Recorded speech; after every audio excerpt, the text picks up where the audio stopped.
O Proudhon, famoso filósofo anarquista, né,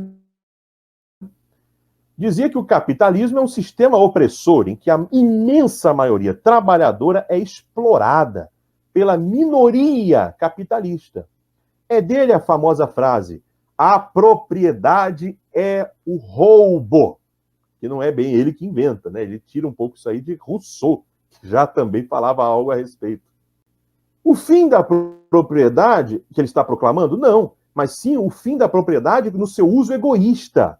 O que ele quer é propriedades para todos, coletivas.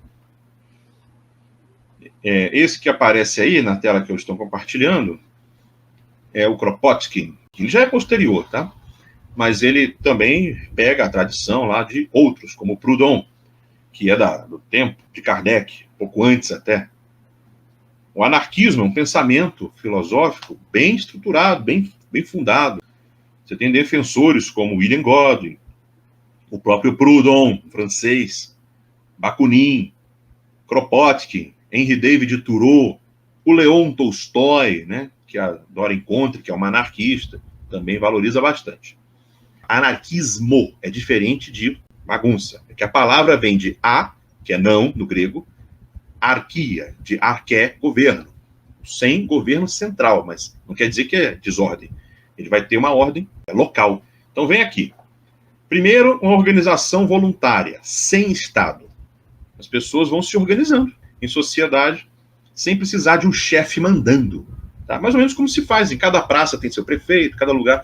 São os pequenos espaços de vida compartilhados, cada um com suas regras de convivência, com a concordância, né, de todos, sem leis impostas por estados ou estruturas de poder e autoridade.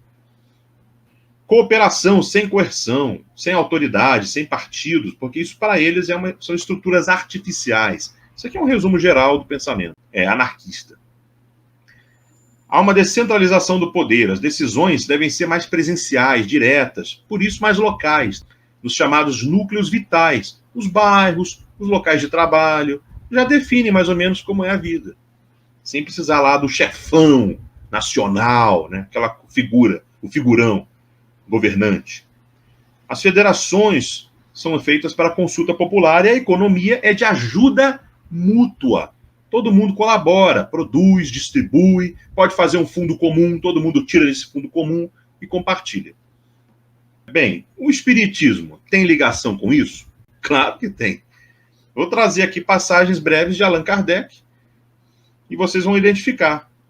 Por exemplo, Kardec que pergunta na questão 794 do Livro dos Espíritos.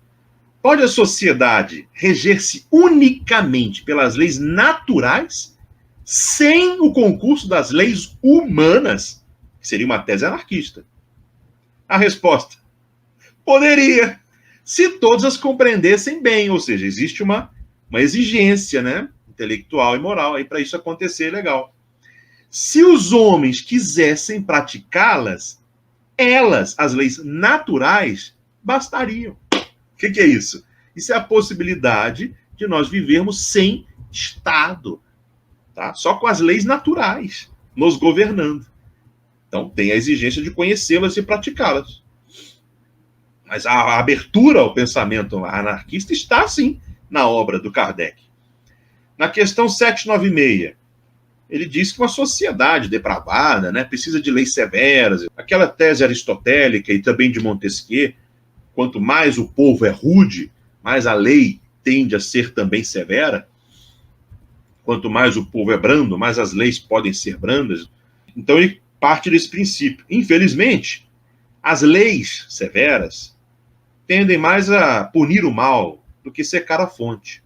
A educação reforma os homens, que então não precisarão mais de leis tão rigorosas. Pode ser só aquelas regrinhas lá, locais. Isso pode acontecer. Na Gênese, capítulo 1, diz o Kardec: com a ajuda das luzes trazidas pelo Espiritismo e os Espíritos, o homem compreende a solidariedade que liga os seres. A caridade e a fraternidade se tornam necessidade social e ele faz por convicção o que fazia só por dever, ou por obrigação, né? E por isso faz melhor. Olha, ele faz melhor por convicção ou seja, convencido, né, compreendendo, do que forçado. Então essa é uma possibilidade de nós não termos autoridades obrigando a agir. Aberturas para o pensamento filosófico anarquista, sim. E a questão da ajuda mútua, que é o último ponto que eu coloquei ali, também está na doutrina? Tá. Nós vemos no Evangelho, segundo o Espiritismo, capítulo 28, por exemplo, que teu reino chegue, diz Kardec, comentando o Pai Nosso, né? Venha a nós o teu reino, né? Aqui para a terra. Senhor, deste aos homens leis com sabedoria. Com essas leis, as leis de Deus, portanto, não as humanas, eles fariam reinar entre si a paz e a justiça. Eles se entreajudariam mutuamente.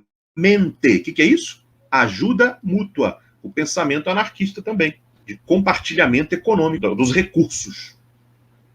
Em lugar de se prejudicar, como fazem, o forte sustentaria o fraco. Por isso, na revista de 1866, você tem Kardec falando sobre o projeto de Caixa Geral de Socorro, ou de auxílio, que é uma tese que também está associada à ajuda mútua, que ele fala, as sociedades de socorro mútuo ou de ajuda mútua se multiplicam para as classes trabalhadoras, diz Kardec. E é uma excelente instituição. E veja mais, hein? Prelúdio do reino, da fraternidade e da solidariedade, de que se sente a necessidade. Então, essa tese da ajuda mútua está perfeitamente encampada pelo Espiritismo. E instituições assim deveriam aparecer, segundo Kardec. Aqui ele fala dos homens se entreajudando reciprocamente, isso será o reino do bem na terra, ninguém carecendo do necessário, tudo tese anarquista comunista, no Livro dos Espíritos aí. Os homens se entreajudarão mutuamente, viverão felizes em paz. Nada mais de ambição, de guerras, de soberano governando por bel prazer.